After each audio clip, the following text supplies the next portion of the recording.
तभी अचानक पूरे घर की खिड़कियां एक साथ खुल जाती हैं और हवा इतनी तेज चलने लगती है कि पूरा कमरा हिलने लगता है।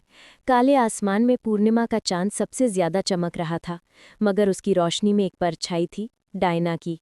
डायना अपने जानवर पर बैठी दरवाजे पर आ खड़ी होती है। उसकी आंखें अंगारे की तरह चमक रही थीं। करण, आज मैं तुम्हें और इस गांव को हमेशा के लिए खत्म कर दूंगी। करण तेजी से चोटी को उठाता है और उसे पवित्र जल में डुबो देता है। जैसे ही चोटी पानी में डूबती है, बाहर बिजली कड़कने लगती है, पूरा जंगल कांपने लगता है। डायना दर्द से चीखने लगती है, नहीं, ये मत कर, ये चोटी मेरी शक्ति है। नव्या अपने डायन रूप में आ जाती है। उसकी आंखें लाल हो उठती हैं। माँ, बस करो, अब ये खून की कहानी यहीं खत्म होगी। डायना ठहाका लगाती है।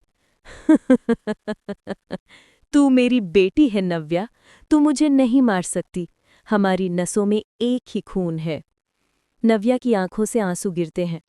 माँ, मैंने अपनी जिंदगी में पहली बार प्रेम महसूस किया है, और प्रेम खून से बड़ा होता है। वो करण के हाथ से चोटी लेकर पूरी ताकत से जल में डुबो देती है।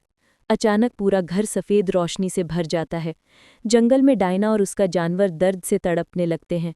उनकी चीखें पूरे गांव में गूंजती हैं।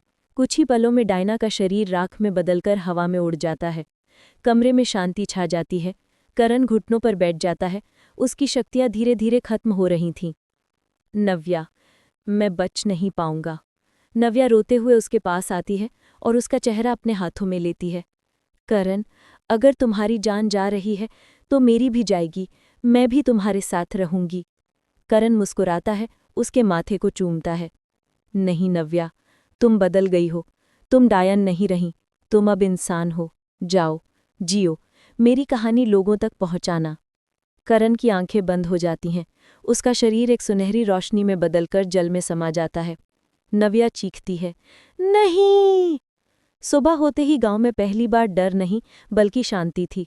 जंगल के पेड़ हरे हो गए थे। नदी का पानी साफ था। सुमन कहीं नहीं थी, वो रात की आग में जल चुकी थी। नव्या गांव के बीच में खड़ी होकर बच्चों को खेलते देखती है।